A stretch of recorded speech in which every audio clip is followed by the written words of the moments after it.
Vyjayanthi movies ఎదురులేని మనిషి నుంచి కల్కి 2898 AD వరకు 50 గ్లోరియస్ ఇయర్స్ తెలుగు సినిమా వాడి ఎంత ఉందో రుచి చూపించి భారతీయ సినిమా పరిశ్రమకి వేడి పుట్టించి అటు క్లాస్ ఇటు మాస్ ప్రేక్షకుల నాడి పట్టి బాక్స్ ఆఫీస్లో రికార్డుల పైడి పట్టించినటువంటి సంస్థ వైజయంతి మూవీస్. అసలు తెలుగు సినిమా పరిశ్రమలో ఒక తలమానికమైనటువంటి నిర్మాణ సంస్థ మాత్రమే కాదు, తెలుగు సినిమా రంగానికి తలలో నాలుక అశ్విని దత్ గారు. సో ఈ 50 గ్లోరియస్ ఇయర్స్ గురించి మనం వారితో ముచ్చటించేద్దాం. దత్ గారు నమస్కారం and congratulations. Thank you very much. అసలు ఏమేమి అద్భుతాలు సృష్టించారు. 50 ఏళ్ల ఈ ప్రస్థానం ఇదంతా ఒక ఎత్తు అయితే, ఈ కల్కి 2898తో మీరు సృష్టిస్తోంది ఒక ప్రభంజనం. అసలు ఈ ప్రభంజనాన్ని మీరు 50 ఏళ్ల నాడు వైజయంతి ప్రారంభం అప్పుడే శంఖం పూరించారా? ఎన్టీ రామారావు గారు నన్ను పిలిచి నామకరణం చేసిన తర్వాత వెనక్కి తిరిగి చూడకుండా సాగిపో అని ఆశీర్వదించారు. ఆ షీట్ ఇచ్చేటప్పుడు, ఆ టైటిల్ రాసిన షీట్ ఇచ్చేటప్పుడు వెనక్కి తిరిగి చూడకుండా సాగిపో, నీకు ఎదురు లేదు అని అన్నారు. ఒక ఎదురులేని మనిషితో ప్రారంభమైంది ఈ ప్రస్థానం. అసలు ఆ టైటిల్ తోటే మీరే ఎదురులేని మనిషి అయ్యారు ఈరోజు. నెక్స్ట్ యుగ పురుషుడు ఇలాంటివన్నీ every title I see, every film I see ఒక బంగారమే, ఒక ట్రెండ్. ఐ ఆల్వేస్ ఫీల్ ఏంటంటే సుడి ఉంటే సరిపోదు, ఎంత అలజడి ఎంత తాకిడి అయినా సరే ఒక కొత్త ఒరవడికి నడక నేర్పించాలి అనే తపన పడ్డారు మీరు. ఇది మీకు ఎలా స్వతహాగా వచ్చింది? అంటే ఒక విజయవాడ నుంచి ప్రారంభమైన ప్రస్థానం సినిమాల్లో ఇంత బలంగా నాటుకోవాలన్న దృక్పథం ఎక్కడి నుంచి వచ్చింది? తెలియదమ్మా ఎక్కడి నుంచి వచ్చిందో అనేది. నేను ట్రైన్ ఎక్కిన రోజున ఎన్టీ రామారావుతో సినిమా తీయాలి అనుకుని వచ్చిన రోజున అదే దృక్పథంతో ఆయన దగ్గరికి వెళ్ళాను. నా మార్కెట్ ఏమంత బాగాలేదు, నీకు తెలియదు, అయినా నువ్వు చక్కగా స్టూడెంట్వి, ఇంకా చదువుకోవాల్సింది ఉంది కదా, ఇంకెందుకు అప్పుడే ఎందుకు వచ్చావు? అది లేదండి, నా జయం ఇది, మీరు వద్దంటే ఇక్కడే ఉంటాను తప్ప నేను వెళ్ళను అన్నాను. బెజవాడికి వెళ్ళను అన్నాను. అప్పటికి ఇంకా మీ స్టూడెంటా సార్? అంటే అయిపోయిందమ్మా, అప్పుడే డిగ్రీ అయిపోయింది. డిగ్రీ పైన ఇంకేమన్నా చేయొచ్చు కదా అన్నారు ఆయన. అంటే నేను చేయనండి, మీతో వ్యాపారం చేయాలని వచ్చాను. 2 రోజులు ఆలోచించుకుని సరే అన్నారు. అట్లాగే ఎదురులే మనిషి స్టార్ట్ అయింది. ఒక రోజు అడిగారు, సినిమా నిర్మాణం అనే ఒక అంశం.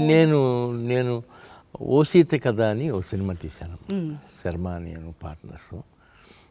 అది మా సావరెన్ సినీ ఎంటర్ప్రైజెస్ అని ఆ బ్యానర్ మీద తీశాను. ఆ తర్వాత ఇది సపరేట్గా వచ్చి చేశాను. సో దీనికి శ్రీకారం చుట్టింది, ఈ పేరు పెట్టింది, ఎదురులేని మనిషి అనే శంఖం పూరించింది అన్నీ ఎన్టీ రామారావు గారు. ఆయనే ఆశీర్వదించి వెళ్ళి తట్టుబట్టి పంపించారు. చాలా కృతజ్ఞుడిని. వెనక్కి తిరిగి చూసుకుంటే ఇవాళ 50 ఏళ్ళు అయ్యిందా నేను వచ్చి, అప్పుడే 50 ఏళ్ళు అయిపోయింది అని అనిపిస్తుంది. రెండోది కరెక్ట్, అప్పుడే 50 ఏళ్ళు అయిపోయింది, ఇంకా చాలా చేయాల్సింది ఉంది అని.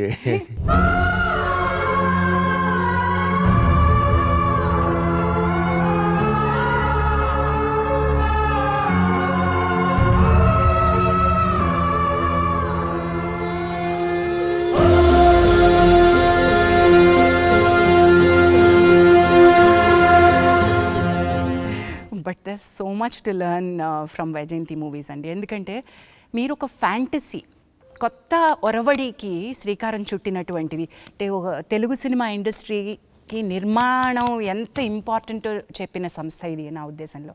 ఎందుకంటే ఒక దర్శకుడి కళ, ఒక కథారచయిత బలం, ఇవన్నీ ఒక ఎత్తు అయితే అది నమ్మి ఆ ఫ్యాంటసీని తెరకెక్కించడానికి కూడా ఒక ధైర్యం కావాలి. What is it behind that fantasy? ఏం నమ్మారు మీరు? నేను అన్న ఎన్టీఆర్ గారితో సినిమా తీయాలి అనుకుని వచ్చాను. ఆయనతో ఫస్ట్ నేను అనుకుంది ఏంటంటే, నాగేశ్వరరావు గారి లాగా ఆయన డాన్సులు అవి చేయట్లేదు, అవి చేస్తే చాలా బాగుంటుంది. అదే చెప్పాను నేను ఫస్ట్ సిట్టింగ్లోనే, మీరు ఒక డాన్స్ అవి చేయాలండి ఈ సినిమాలో, అయ్యే ఉంటే చేద్దాం బ్రదర్ అన్నాను. అలాగే నేను ఏది అడిగితే అది చేశారమ్మా. ఆ సినిమాలో 5 పాటలు ఎన్నో ఉన్నాయి. 5 పాటల్లోనూ డాన్స్ చేశారు ఆయన. అమోఘం అని ఆయనే అనుకునేవారు. పేరు పెట్టడం ఒక ఎత్తు అయితే మీరు ఏకంగా ఆయన ఫోటోనే వైజయంతిలో కృష్ణుడి అవతారంలో పెట్టేశారు. పెట్టానమ్మా. That is the kind of worship that you had. యుగ పురుషుడు తర్వాత నుంచి మీరు, బాపయ్య గారు, రాఘవేంద్రరావు గారు ఇది ఒక ట్రయో అయిపోయారు. అవునమ్మా. అది అసలు అద్భుతం. ఎలాంటి సినిమాలు తీశారు సార్. అవునమ్మా.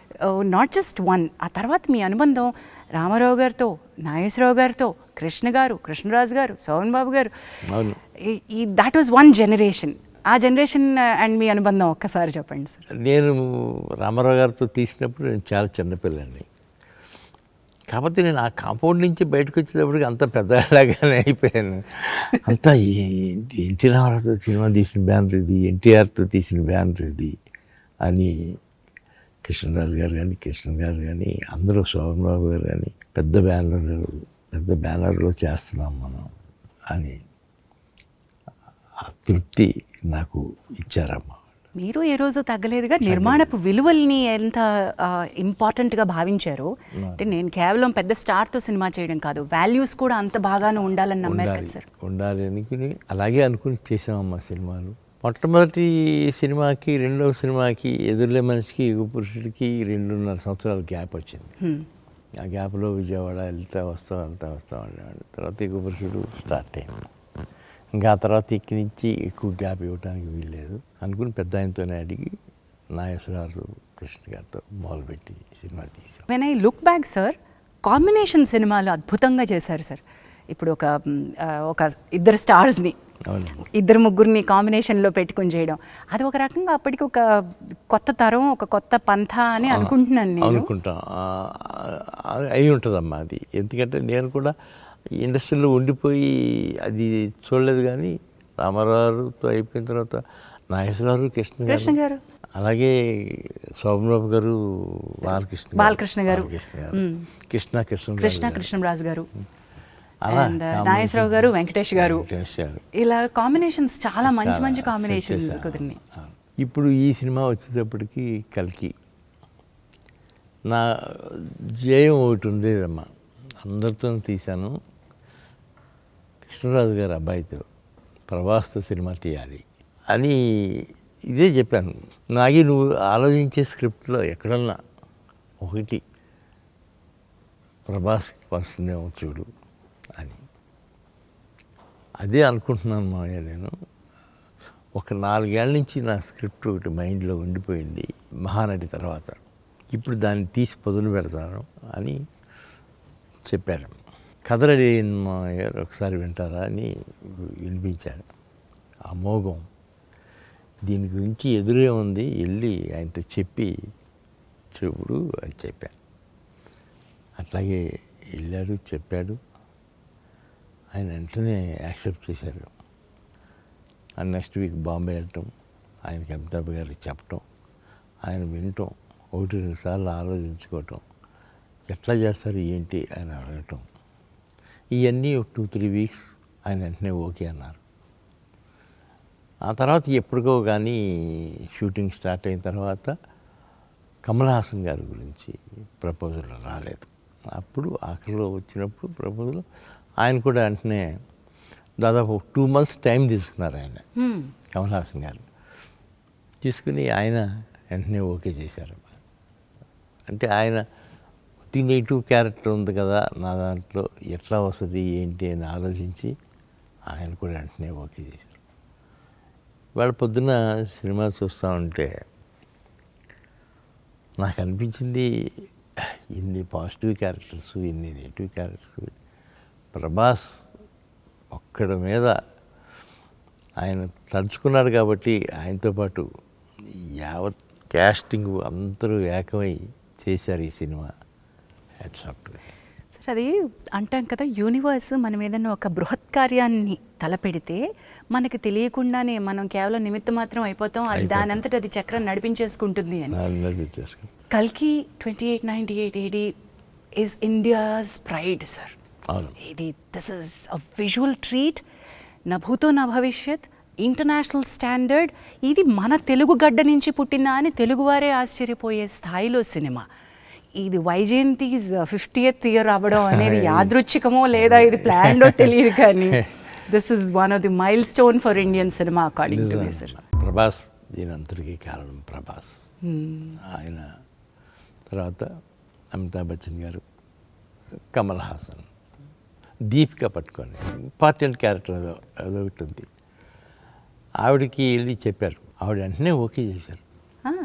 కథ వెంటనే ఈ భలే కథ అండి, ఇది మీరు బాగా ఆలోచించారు, నేను చేస్తాను, చెయ్యాలి ఈ సినిమా. ఇట్ ఈస్ ట్రూలీ మా అందరి ఇన్ఫ్యాక్ట్ భారతీయ సినిమాకి ప్రైడ్ అని చెప్పినట్టుగా దిస్ ఇస్ అన్ అమేజింగ్ ఫీటే. ఎండ్ టైటిల్స్ చూసి నేను ఆశ్చర్యపోయాను, ఏంటిది ఒక పరిశ్రమ యావత్తు పనిచేసిందా ఈ సినిమాకి, ఇంతమందిని. సార్ ఏ రోజు కొంచెం ఓ చిన్న సంకోచం, ఒక ఏమంటాం, ఒక సందేహం ఇలాంటివి ఏమన్నా వచ్చినాయా సార్? ఎప్పుడు రాలేదమ్మా. సినిమా మొదలుపెట్టి 3 yearsకి ఫినిష్ అయింది. ఈ 3 yearsలోనూ ఎక్కడా సందేహం కానీ డౌట్ కానీ అసలు ఎక్కడ ఎప్పుడు కలగలేదు. తను వస్తున్నాడు, కెమెరా సర్దుకుంటున్నాడు, సినిమా షూటింగ్ స్టార్ట్ చేశాడంటే స్టార్ట్ అయినట్టే. అట్లా ఫస్ట్ 6 months షూటింగ్ మొత్తం రామోజీ ఫిలిం సిటీలో చేశాను. ఆ తర్వాత ఈ ఫ్లోర్ వచ్చి ఇక్కడ సెట్ వేసి ఇక్కడ ఈ ఫ్లోర్ చూసి నెక్స్ట్ ఇక్కడే షిఫ్ట్ అయిపోదాం అని చెప్పి మిగతా 2.5 సంవత్సరాలు ఇక్కడే తీసాం సినిమా. మొత్తం ఈ స్టూడియోలోనే అయిపోయిందమ్మా. But what we see is, అంటే మీరు ఈరోజు చెప్తున్నారు, అది మీ ఏమంటారు దాన్ని, మీ హంబుల్ నేచర్, మీ హ్యూమిలిటీ అనాలి నేను. ఇది ఒక పెద్దది నేను చేస్తున్నాను అనేటువంటి ఒక దాన్ని తీసి ఇది మేము చేసాము అని మీరు క్రెడిట్ పక్క వాళ్ళకి ఇస్తున్నారు, టీంకి ఇస్తున్నారు, చూసారా? That is your humility sir. అమ్మా, ఇదంతా టీం వర్కే, నాది ఏమీ లేదమ్మా. నేను మొదలుపెట్టిన రోజున అమితాబ్ బచ్చన్ గారిని, ప్రభాస్ గారితో పాటు అందరినీ కలిశాను. ప్రభాస్ని నమ్ముకుని ఉన్నాం, ఈ సినిమా మొత్తం ఆయనే నడిపిస్తాడు అనుకుని ఆయన మీదే అప్పచెప్పాం. అలాగే రిజల్ట్స్ కూడా ఇవాళ దానికి అనుగుణంగా వచ్చింది. Amazing sir, congratulations. And today your 1000 crore club సినిమాలో ఉన్నారు. The kind of budget, the kind of expanse, అంటే దానికి ఉన్నటువంటి సామర్థ్యం ఏంటో ఈ సినిమా రుజువు చేస్తుంది. ఎంత పెట్టాలో, ఎంత తీసుకెళ్లాలో అనేటువంటి స్కేల్స్ని. అంటే మీరు నిర్మాణ రంగంలో ఉన్నారు, నిర్మాణం వ్యాపారమే అనుకుని వచ్చారు. సినిమా మీ ప్యాషన్ మాత్రమే కాదు, దీనిలో నేను కొన్ని మెళకువలు నేర్చుకుని ఇది వ్యాపార సూత్రంగానే పెట్టాలి అని వచ్చారు. ఇలాంటి ఒక బృహత్తరమైన ప్రాజెక్ట్ చేపడుతున్నప్పుడు ఈ లెక్కలు, ఈ నెక్స్ట్ జనరేషన్ పిల్లలు, మీ అమ్మాయిలు, మీ అల్లుడు అందరూ కలిసి లెక్కలేస్తుంటే మీరు ఏమైనా లెక్కల్లో చేయేసారా? నేను ఎప్పుడు లెక్కేయలేదమ్మా. మా స్వప్న కూడా అసలు ఎప్పుడు లెక్కేసి తీద్దాము, ఇది ఎట్లా అవుతుంది అనేది తను ఎక్కువ ఆలోచించలేదు. అసలు స్వీటీకి అసలు ఆలోచన ఉండదు అనుకోమ్మా. అసలు లెక్కకి అందుకోలేని సినిమా అమ్మ ఇది. అబ్సల్యూట్లీ లెక్కకి అందుకోలేని సినిమా, ఎంత బాగా చెప్పారు అసలు. లెక్కకి అందుకోలేని సినిమా సార్. తెలుగు సినిమా ఇండస్ట్రీని ఒక్క చోటికి, ఒక తాటికి తీసుకురావడం, అందరికీ తల్లో నాలుకలో ఉండడం, అంటే వ్యాపారమే, పోటీయే, కానీ ఫ్రెండ్షిప్పే ఎలా సాధ్యమైంది? మీ నిర్మాణ సంస్థతో పాటు మీరు మరికొంతమంది, ఇప్పుడు ఫర్ ఎగ్జాంపుల్ రాఘవేంద్రరావు గారితో కానివ్వండి, అల్లు అరవింద్ గారితో కానివ్వండి, దిగ్గజాలందరూ ఓ చోటికి ఎలా చేరారు? ఎప్పుడు అంటే రాఘవేంద్రరావు గారు ఉన్న చోట మొత్తం అందరం ఒక చోటే ఉంటాం కదా.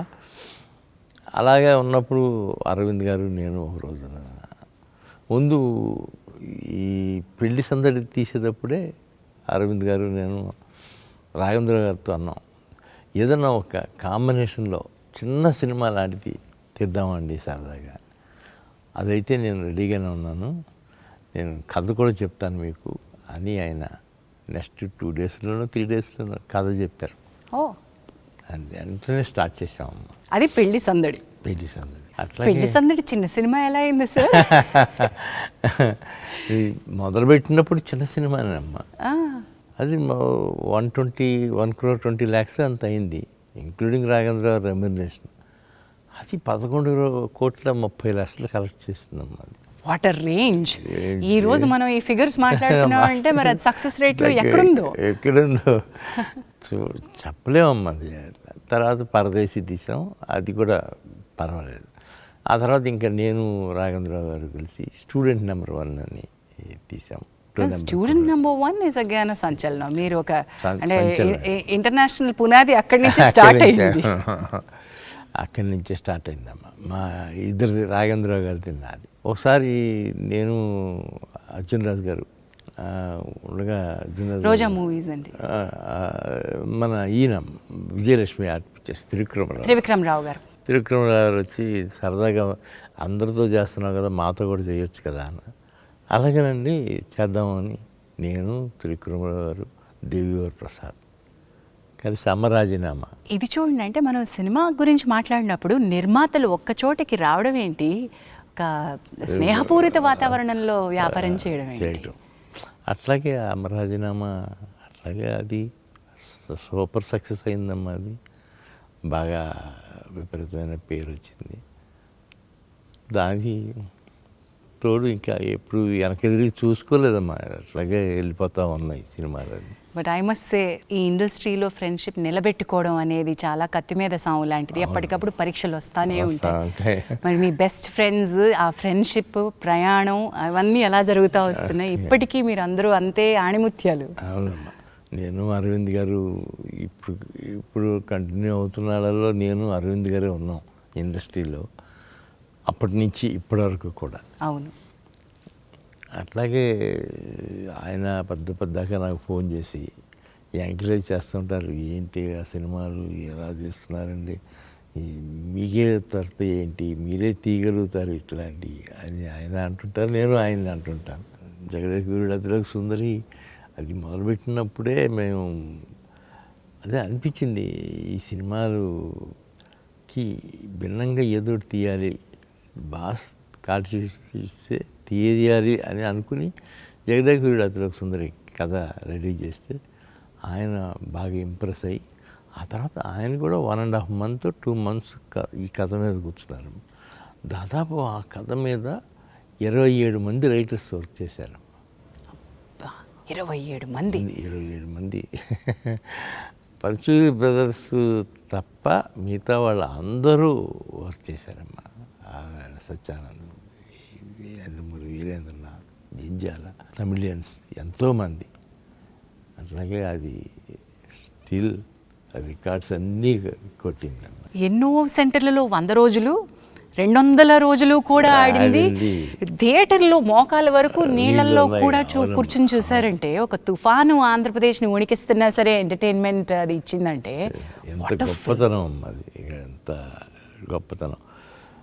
అలాగే అప్పటి నుంచి మొదలయ్యి చిరంజీవి గారికి నాకు ఎనలేని ఫ్రెండ్షిప్, అది వెళ్ళలేని ఫ్రెండ్షిప్ అంటాను సార్ నేనైతే. వెళ్ళలేని ఫ్రెండ్షిప్ నిజంగా అండి. 4 సినిమాలు చేసామమ్మా. 3 సినిమాలు అయితే అసలు అమోఘం. జగదేక వీరుడు చూడాలని ఉంది, జై ఇంద్ర అమ్మ ఇంద్ర, ఈ 3 ఆణిముత్యాలు. తర్వాత జై చిరంజీవి అది కూడా బాగానే. Yes, the range that the films have, అంటే మీరు ఎంత హంబుల్గా ఎలా ఉండగలుగుతారా అని నాకు ఎప్పుడు ఆశ్చర్యంగా ఉంటుందండి. ఒక స్థాయిలో, పతాక స్థాయిలో మీరు రికార్డులు చూశారు, అంతే స్థాయిలో సింపుల్గా ఈ సినిమా ఆడలేదు అనే అంత సింపుల్గా తీసుకోగలిగారు. ఎలా తీసుకున్నారు మీ కొన్ని బాక్స్ ఆఫీస్ దగ్గర అనుకున్నంత సాధించని సినిమాల్ని? నాకు ముందే కొద్దిగా సినిమా మొదలుపెట్టగానే కొంతకాలం అయిన తర్వాత అనుమానం వస్తుందమ్మా, ఏదో కొద్దిగా మన టేస్ట్లో లేకుండా పక్కకి వెళ్తూ ఉంది అని. అలాంటప్పుడు అది మెంటల్గా ప్రిపేర్ అవుతాను నేను కూడా ముందుగానే. ఓహో, ఇది మన దారిలో లేదు, దీనికి ఖర్చు అంటే ఇవాళ ఖర్చు అదుపు చేయలేము, దీన్ని అలా వదిలేసేయటమే తప్ప మనం చేయగలిగింది ఏమీ లేదు అని అనుకుంటాం. సో ముందే ప్రిపేర్ అయిపోయారు కాబట్టి అది బాక్స్ ఆఫీస్ దగ్గర దాని నంబర్స్, దాని రాబడులు ఎఫెక్ట్ చేయలేదు మిమ్మల్ని? చేయలేదమ్మా. బాగా వర్స్ట్ అయ్యాం లేదు, మనం కూడా సినిమాల మీద సినిమాలు తీసి ఒక 2 years 3 years రెస్ట్ తీసుకుందాం అని అనుకున్నా. ఆ టైంలోనే మా పిల్లలు వచ్చారు. వాళ్ళు వచ్చి కరెక్ట్గా ఎవడే సుబ్రహ్మణ్యం సినిమా స్క్రిప్ట్ తీసుకొచ్చారు, ఈ సినిమా తీయాలి అని. నాగి ఇదే నాగి డైరెక్ట్. చూడండి అమ్మా, ఇప్పటికీ మీరు కూడా నాలాగానే చిన్న చిన్న అకౌంట్లు ఇది యా అప్పటికి వీళ్ళు స్టార్ట్ చేసి సినిమా ఇండస్ట్రీకి మీరు మీట్ అయిపోయారు వాళ్ళు కూడా. వెన్ దే స్టార్టెడ్ చాలా డిఫరెంట్ సినిమా తీశారు. ఇప్పుడు బాణం వాజ్ అన్ అమేజింగ్ ఫిల్మ్, నాకు ఎంత ఇష్టమో బాణం. సీతారామం కూడానమ్మా వాళ్ళు తీసుకొచ్చి నాకు అప్పచెప్పిన స్క్రిప్టే. డాడీ హను బాగా చెప్పాడు సార్, డాడీ విన్నాను, నిజంగానే అందులో విషయం ఉందమ్మా, కూర్చుంటే మనకు వర్కౌట్ అవుతుంది అని ఒక 2-3 months వరుస పెట్టి కూర్చున్నాను నేను హను.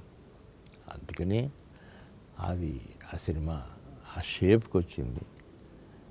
స్వప్న కానీ స్వీటీ కానీ ఎక్కడ కాంప్రమైజ్ అవ్వలేదు అసలు, ఎక్కడ ఏ విషయంలోనూ.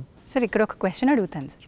సినిమా ఇండస్ట్రీలో లెగసీ ఆర్ వారసత్వం ఇవి మేము చూస్తూనే వచ్చాం, కానీ ఒక ఇంటి నుంచి వచ్చినటువంటి వారసత్వంలో, నేను ఇక్కడ జెండర్ అనట్లేదు సార్, ఇంకా చాలామందితో పోటీ ఏమో, కానీ మీ అమ్మాయిలు వేరు సార్, మీ అమ్మాయిలు బంగారాలు. The way that they have పుణికి పుచ్చుకోవడం అంటే వ్యాపార సూత్రాలని, ఏ సినిమాకి ఉన్నటువంటి కళాత్మకతని, వ్యాపార సూత్రాలని వీళ్ళు సంగమించి మేళవించినట్టు నాకు తెలిసి ఇంతవరకు జరగలేదేమో అనుకుంటున్నాను సార్. నేను అదే అనుకుంటానమ్మా, ఖచ్చితంగా నేను అదే ఫీల్ అవుతాను. నా పిల్లలు కదా వీళ్ళు ఎంత కష్టపడుతున్నారు. ఈ కల్కికి అయితే 3 years నాన్ స్టాప్గా కష్టపడ్డారు.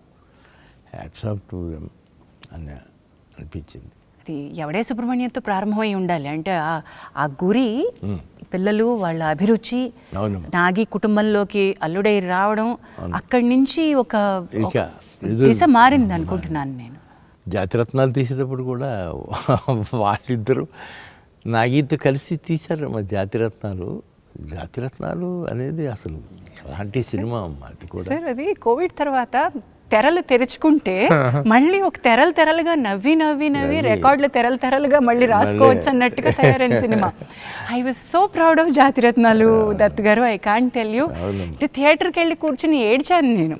ఆ సినిమా నవ్వించిన సినిమా అయినా కూడా ఐ వాజ్ క్రైయింగ్, ఎందుకంటే మళ్ళీ ఇలాంటి రోజు మనం సినిమా ఇండస్ట్రీ చూస్తుందా, థియేటర్కి జనాలు వచ్చి కూర్చోగలిగే రోజు ఒక పాండమిక్ తర్వాత జరుగుతుందా అనుకున్నాం. మనం ఇప్పుడు మహానటికి వద్దాం. This is again Indian cinemas pride. Today మేము కల్కి గురించి ఎంత గర్వంగా చెప్పుకుంటామో, ఒక మహానటి, ఒక సీతారామం, వీటి గురించి కూడా చెప్పుకోవాలి. మహానటికి ముందు, మహానటి తర్వాత నేను అనేంత స్థాయిలో సినిమా తీశారు sir. That is always a pride. మీకు ఎలా అనిపిస్తుంది సార్ ఈ సినిమా వెనక్కి? నిజంగానమ్మా, ఆ 2 సినిమాలు కూడా మహానటి, సీతారామం, ఆ 2 గ్యాప్లో తీయటం కాదమ్మా, అసలు సినిమా అంటే ఇదేనేమో అన్న లెవెల్లో తీసింది. వీళ్ళు ఇలా కాక ఇంకో రకంగా సినిమా తీయలేరా అనిపించింది సార్. ఏంటి సింపుల్గా వీళ్ళు సినిమాలు చేయలేరా అని. చాలా చాలా గొప్పగా తీస్తే సినిమాలమ్మా ఆ 2. ఒక విషయం చెప్పండి సార్, ఒక సూత్రం, వ్యాపార సూత్రం, మనం కమర్షియల్ ఎలిమెంట్, ఇదిగో ఇంత పెడుతున్నాం, ఇంత వస్తుంది, దీనికి ఎంత మనం చేయాలి అనే లెక్కలేవో ఉంటాయి కదా. ఈ పిల్లలు కళల కంటెంటే ఒక డ్రీమ్ బియాండ్ ఇండియన్ స్క్రీన్స్ కంటెంటే మీకు ఎలా అనిపించేది? నేను ఎక్కడ వీళ్ళకి పబ్లిసిటీలో కానీ బడ్జెట్లో కానీ రిస్ట్రిక్షన్స్ పెట్టలేదమ్మా. మీరు రిస్ట్రిక్షన్స్ పెడితే పాడైపోతారమ్మా, ఎటు కాకుండా అయిపోతుంది. మీరు ఓపెన్గా తీసేయండి, పర్వాలేదు, నేనున్నాను కదా, చూసుకుందాం. అంతకు తప్ప మీరేమి కాంప్రమైజ్ అయ్యి ఇది అది అని అనుకుని 2 గంతులు వేయద్దు అని చెప్పాను. అలాగే మోస్ట్ సక్సెస్ఫుల్ పిక్చర్గా తీశారన్నమాట. వాళ్ళిద్దరికి hats off to them. Hats off and amazing strength sir. పర్ఫెక్షనిస్ట్లు అండి బాగా. ఏం పర్ఫెక్షనిజం అండి అది? హౌ? కొన్ని చూసి చూడనట్టుగా వెళ్ళాలమ్మా అని మీరు ఎప్పుడైనా సలహా ఇచ్చారండి ఆడపిల్లలిద్దరికి? లేదండి, నేను ఇప్పుడు ఇవ్వలేదమ్మా అసలు. మీరు అనుకుందే తీస్తున్నారు కదమ్మా, ఇంకేంటిది ఏంటి కాదు డాడీ, కొద్దిగా ఎక్కువైంది, ఎక్కువైతే అవుతుందమ్మా, దానికి ఏంటి సమస్య ఉంది పెద్ద. సో రక్తం నుంచి వచ్చింది అది. Okay. So as I was telling you, మనం we have to talk about Sita Ramam అనే ఒక సినిమా గురించి మీరు ఇందాక చెప్తూ, ఈ సినిమాకు 2 నెలల కథ కూర్చున్నాను అన్నారు కదండి. ఏ పాయింట్ మీకు చాలా బాగా అనిపించింది? ఎలాంటి విషయాల్లో మీరు కథ దగ్గర కూర్చుంటారు? ఇది అసలు పాయింట్ ఎత్తుకోవటంలోనే అదే గొప్ప పాయింట్ అమ్మ. సీతారామం జమీందారీ వంశంలో పుట్టిన అమ్మాయి, ముస్లిం యువతి, సైనికుడిని సెలెక్ట్ చేసుకుని పెళ్లి చేసుకుంటాము అనే దాంట్లో వాళ్ళ అన్నయ్య ఈ లోపల గొప్ప సంబంధం తీసుకొచ్చాడు. వాళ్ళ ఫ్యామిలీకి సరిపడా సంబంధం, అట్లా సెటిల్ అవ్వాల్సిన వాళ్ళు ఇట్లా అయిపోయారు ఏంటి అనిపించే లెవెల్ కథ. అది మామూలు కథ కాదమ్మ. సీతారామం అనేది నా లైఫ్లో ఎప్పుడూ మర్చిపోలేని సినిమా అమ్మ. స్వప్న, ప్రియాంకకి ఎప్పుడూ చెప్తాను, అమ్మ ఎప్పుడన్నా రుణపడి ఉన్నానంటే ఈ సినిమా విషయంలో మాత్రం మీకు రుణపడి ఉంటాను. సీతారామంకి అంత గొప్పగా ఇంప్రెస్ చేసింది. నాగశ్విన్ అనే ఒక దర్శకుడు, మేమందరం తెలుగు వాళ్ళందరం కూడా ఏమిటి ఈ ఋషి, ఎవరి యోగి, ఎవరి సిద్ధపురుషుడు అని మేము అనుకుంటాం. మొన్న మా తోటినట్టుడు బ్రహ్మాజీ గారు, బాబు నీ అరిగిపోయిన చెప్పులు పంపిస్తే కళ్ళకద్దుకుని ముద్దు పెట్టుకుంటాను అన్నారు. నిజంగా అండి, ప్రతి తెలుగు ప్రేక్షకుడి హృదయం అలాగే అనిపిస్తుంది. సో ఇప్పుడు మీ ఇంటి అబ్బాయి అయిపోయాడు కాబట్టి నేను కూడా చూస్తానమ్మా. మా ఇంటికి వస్తాడా, హడావిడిగా వస్తాడు, వచ్చి గవికి నాకు చెప్పులకు ఇచ్చి లోపలికి వస్తాడు. వెళ్తే బయటికి నా చెప్పులుంటే అయ్యేసుకు వెళ్ళిపోతాడు అంటాడు. తను వచ్చేటప్పుడు కూడా వాళ్ళ నాన్నగారు చెప్పులు వేసుకొచ్చేస్తాయంట ఒక్కోసారి. ఎక్కడ సార్ అంటే ఎప్పుడు ఒక చాప్టర్ ఎక్కడో కల్కిలోనో, ఒక చాప్టర్ ఎక్కడో నెక్స్ట్ ఇంకొక 5 ఏళ్ల తర్వాత తీయబోయే సినిమాలోనో ఆ సినిమాటిక్ యూనివర్స్లో తిరుగుతూ ఉంటుందేమో. What is this genius? మీరు ఇంట్లో ఇంతమంది జీనియస్లను పెట్టుకుని ఎట్లా మేనేజ్ చేస్తారు సార్? మీ బలం ఏంటి? మీకు నా జీనియస్ అనేది నా రోజుల్లోనే అయిపోయి ఉంటుందేమో. ఇప్పుడు వీళ్ళందరూ జీనియస్లు చూస్తా ఆనందంగా గడుపుతున్నాను అనుకుంటారమ్మా. But I think credit Vinay గారికి ఇద్దాం. ఇంతమంది జీనియస్లు ఒక ఇంట పెట్టాలి అంటే అవునమ్మా, మీ జీవిత భాగస్వామికి కూడా ఇవ్వాలి కదా. ఇవ్వాలి కదా. మరి వినయ్ దత్ గారు కూడా, మీరు రాజకీయాల్లోకి వెళ్తే ఆవిడ అంతే సామర్థ్యంతో అక్కడికి వచ్చి క్యాంపెయినింగ్ చేయడము, సినిమా నిర్మాణంలో ఉంటే మరి మీకు సపోర్ట్గా ఉండడం. అవునమ్మా, చాలా చాలా. మా వినయ్ మాత్రం ప్రతిదానికి సగం కారణం తనేనమ్మా. నా సక్సెస్లో కానీ ఫెయిల్యూర్స్లో కానీ, నేను ఫెయిల్యూర్స్లో ఉన్నానండి అన్నప్పుడు, ఏంటండి ఒక సినిమా పోతే ఇలా అయిపోతారు, పదండి ఇంకోటి సినిమా తీయండి తొందరగా వెళ్ళండి అనేది. అలా గ్రేట్ లేడీ. అంతే కదండి మరి. సో సినిమా ఒక ప్రస్థానం అయితే దత్ గారు, మీరు ఏ రోజు కూడా అనుకున్నది మాట్లాడడానికి, ఎప్పుడు సినిమా ఇండస్ట్రీలో సభల్లో మాట్లాడి ఇంటర్వ్యూల్లో గట్టిగా మాట్లాడేటువంటి మేము ఇంతవరకు తీరు వినలేదు మీ దగ్గర నుంచి. కానీ రాజకీయాల్లో, అటు ప్రత్యక్ష రాజకీయాల్లో పోటీ చేసిన, ఈ మధ్య రాజకీయాలకి పరోక్షంగా సపోర్ట్ చేసిన, బలంగా మీ వాదనని వినిపించారు. ఈ స్ట్రెంగ్త్ ఎక్కడి నుంచి వచ్చింది? ఇంత పెద్ద సినిమా ప్రాజెక్ట్ని పెట్టుకుని మనకి రిలీజ్ రాబోతుంటే చాలామంది వ్యాపారం ఉన్నవాళ్ళు కొంచెం జాగ్రత్తగా మాట్లాడదాం అనుకుంటారేమో. కానీ ఉన్న నిజాన్ని నిక్కచ్చిగా చెప్పటమే మా నాన్నగారు నాకు నేర్పించిన విద్య అన్నమాట. మొహాట లేకుండా మాట్లాడు, ఏంటి ఇందులో ఏం పోషిస్తుందంటే ఒక సినిమాకి దానికి ఏంటి సంబంధం. జగన్మోహన్ రెడ్డి గారి విషయంలో మాత్రం నేను ఎక్కడ డిఫర్ అవ్వలేదమ్మా. ఆయన చాలా ఫ్రెండ్లీగానే ఉండేవారు. మా రెండో అమ్మాయి పెళ్ళికి వచ్చారు ఆయన. చంద్రబాబు గారిని జైల్లో పెట్టిన రోజులు మాత్రం అక్కడికి వెళ్ళి చాలా ఎమోషనల్గా మాట్లాడాను.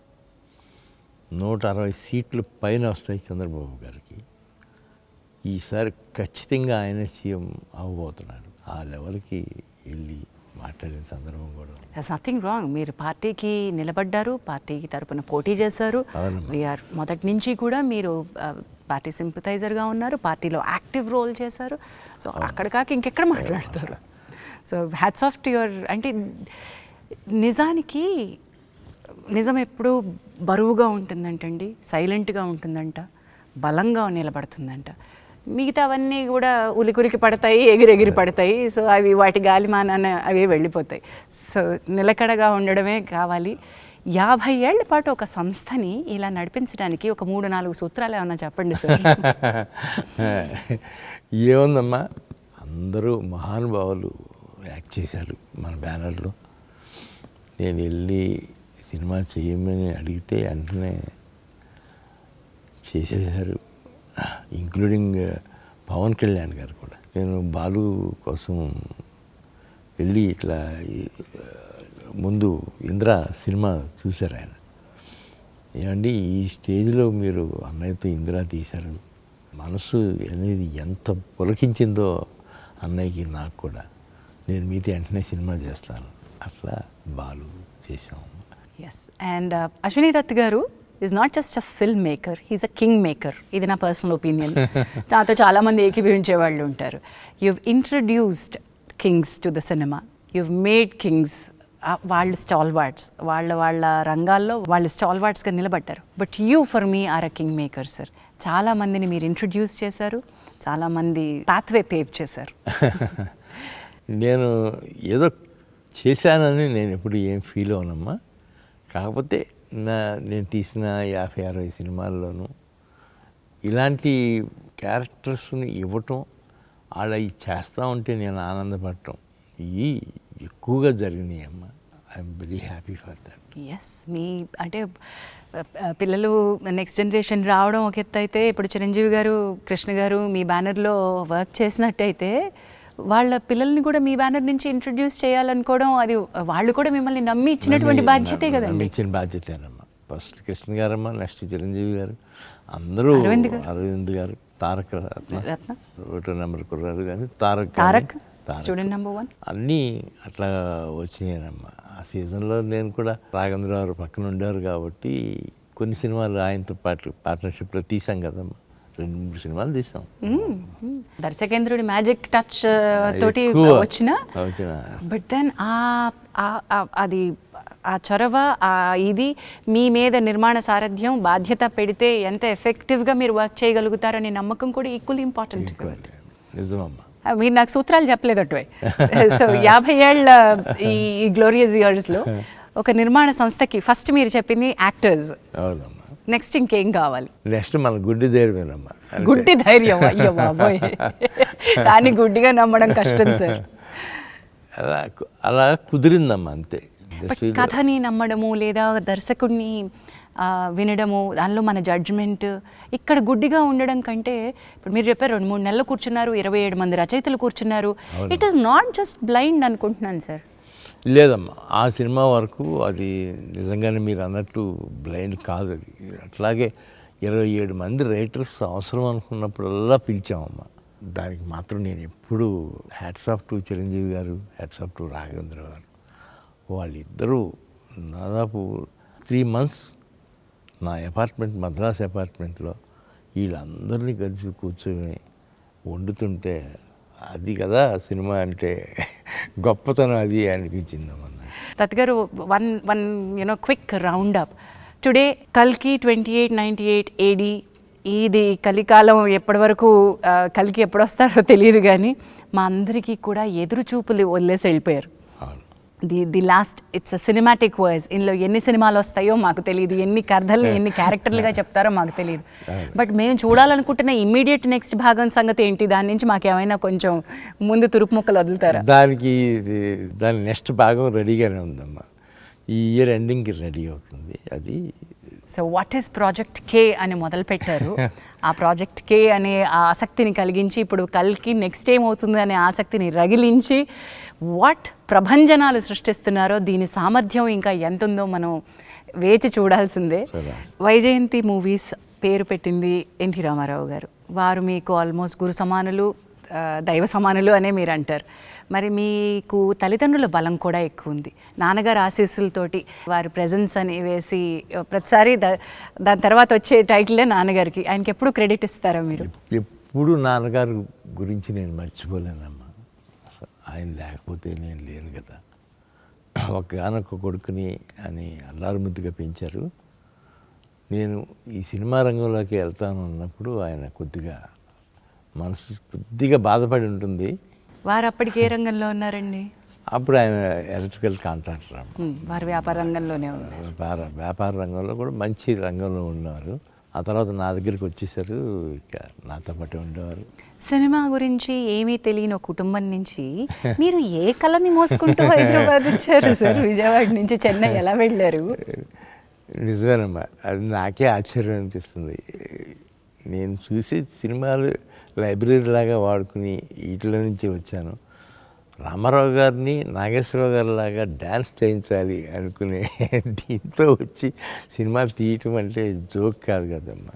అండ్ దానికి తోడు మీ తల్లిదండ్రులు మీరు ఒప్పించి రావడం, దీనిలో వ్యాపారంలో డబ్బులు పెడతారంటే పైగా సినిమా అనగానే కొంచెం కంగారు ఉంటుంది. పడతారు అసలు. అలాంటిది మా నాన్నగారు కొద్దిగా హెసిటేషన్గా ఉంటే మా అమ్మగారు ఏం లాభం లేదు, వాడు ఏం చెబితే అది చేయాల్సిందే, మీరు ఏమో ఒక సినిమా చేస్తారు ఏమవుతుంది, తీయించండి పోనీ అని గట్టి పట్టింది మా అమ్మ.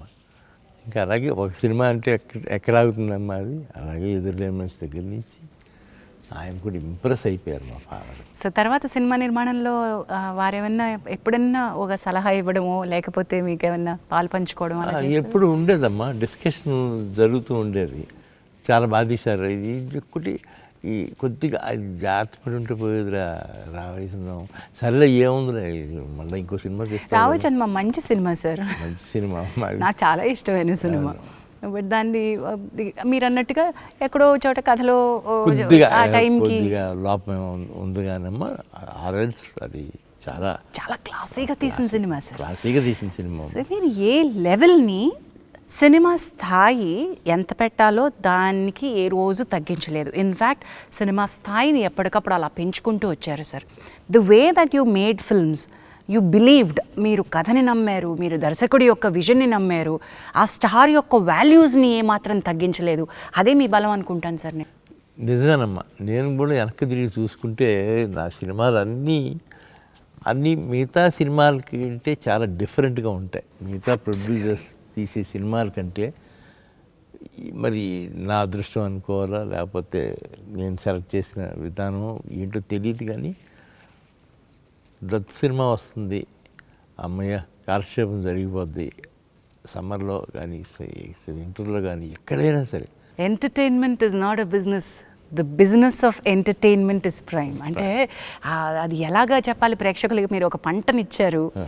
జగదేకవీరుడు అతిలోక సుందరి ఎలా అయితే ఒక తుఫానులో జనాన్ని థియేటర్లకి రప్పించిందో, దత్ గారు మీరు తీసిన ఎన్నో సినిమాలు థియేటర్లు వెలవెల్లబోతున్న టైంలో మళ్ళీ తిరిగి కళకళలాడేలాగా జనాల్ని రప్పించేయండి. అది మీకే కుదిరింది. ఇది కల్కి వచ్చే ముందు ఒకసారిగా ఏంటి అనాలిసిస్ అంటే 6 నెలలు దాదాపు 7 నెలలు 9 నెలల నుంచి సినిమా లేదు సార్. స్తబ్దత, థియేటర్లన్నీ మూసేస్తున్నారు. ఇలాంటి పరిస్థితుల్లో మీరు వచ్చి ఇప్పుడు అర్జెంటుగా దీన్ని గంట కొట్టాలి, దీన్ని ఎక్కడో కొడతారు మీరు, మీ మీద నమ్మకం ఉంది అని అంటే నిజంగా బరువు బాధ్యత పెరిగిపోయింది. జయగంట కొట్టారు సార్, మామూలు గంట కూడా కాదు. తిరిగి రమ్మనే జయగంట కొట్టింది కల్కి. అండ్ విజయ ఘంటా పదంలోకి దూసుకెళ్ళిపోతుంది. ఇంకా ఎక్కడికి వెళ్తుందో, దీని సామర్థ్యం ఎక్కడుందో అన్న తెలియదు, ఇప్పట్లో ఏమీ తెలియదు. ఇవాళ సడన్గా ఇవాళ ఏమైనా తగ్గుతాయి అనుకుంటే నిన్న బాగానే ఉంది, ఇవాళ మళ్ళా బాంబే నుంచి అక్కడి నుంచి అదే ఫోన్లు అయ్యే కలెక్షన్స్ మారుమోగిపోతూ ఉన్నాయి. యూ యాజ్ అ ప్రొడ్యూసర్ ఒక multi starrer, multi language starring. ఇందులో మీరు గమనిస్తే నాగీస్ విజన్లో రకరకాల జాతుల సమ్మేళనం కనిపిస్తుంది. యాక్టర్స్లో కూడా కన్నడ, తమిళ, మలయాళ, బెంగాలీ, ఎన్ని రకాలు, ఎంతమంది ఆర్టిస్టులు. అంటే నేను అమితాబ్ బచ్చన్ గారు, దీపికా పడుకోన్, ఇలా ప్రభాస్ గారిని పక్కన, ఇలా పెద్దవాళ్ళని పక్కన పెడితే ఎలాంటి కాస్ట్ అండి, ఎలాంటి ఆర్టిస్టులు. ది వే దట్ విజన్కే అందనంత గొప్పగా తీశారు.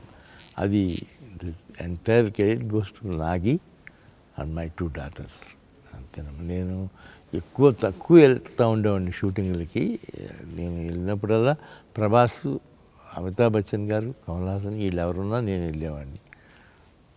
కానీ the credit goes to my daughters. You must be a proud father than a proud producer. Yes, డెఫినెట్గా అమ్మా, ప్రౌడ్ ఫాదర్. పుత్రికోత్సాహం అనుభవిస్తున్నారు దత్ గారు. నిజంగా మా గుండెల నిండా పండగగా ఉంది మీకు. I wish and bless that ఈ కల్కి ప్రస్థానం ఎన్ని సినిమాటిక్ యూనివర్స్లో ఎన్ని సినిమాలు వస్తే అన్ని ప్రస్థానాలకి ఇదే జయగంట కొట్టాలని కోరుకుంటున్నాను సార్. సో టాకింగ్ అబౌట్ థియేటర్కి జనాలు రప్పించడం, ఇంకోటి కూడా గుర్తు చేస్తాం మీకు, మహానటి టైంకి కూడా అదే జరిగింది. అవును, కొంత సైలెంట్గా ఉన్న పీరియడ్లో మహానటి థియేటర్లకి జనాన్ని ప్రభంజనంలో రప్పించింది. అవునమ్మా. అది ఈవెన్ శుభలగ్నం కూడానమ్మా. శుభలగ్నం నా పర్సనల్గా నాకు అప్పుడు ఏదో 1-2 ఫెయిల్యూర్స్ తగిలినాయి. ఆ తర్వాత కృష్ణారెడ్డి గారు ఒకరోజు ఆఫీస్కి వచ్చి, ఏంటండి ఖాళీగా ఉన్నారేంటి, మీరు సినిమా మొదలు పెట్టండి నేను చేస్తాను అన్నారు వచ్చి. అరే ఏదో వండర్గా ఉంది కృష్ణారెడ్డి గారు, మీరు చేస్తారంటే నేను వెంటనే మొదలు పెడతానని వెంటనే మొదలుపెట్టామమ్మా. శుభలగ్నం కథ చెప్పి వెంటనే ఆయన సినిమా తీసిచ్చారు. అది అందుకని కృష్ణారెడ్డి గారు ఒకటి నేను ఎప్పుడూ మర్చిపోతాను. సో దాట్ ఈస్ ఆల్సో, మీరు అప్పటి వరకు చేసిన సినిమాలన్నీ ఒక ఎత్తు అయితే, శుభలగ్నం కూడా ఒక చిత్రమైన ఫ్యామిలీ జానర్లో వచ్చిన సినిమా. అలాంటివి ఎప్పుడు అసలు రాలేదమ్మా. ఎప్పుడు చేయలేదు కదా ముందు, తర్వాత మళ్ళీ చేశారో లేదో తెలియదు కానీ తర్వాత కూడా చేయలేదు అమ్మా.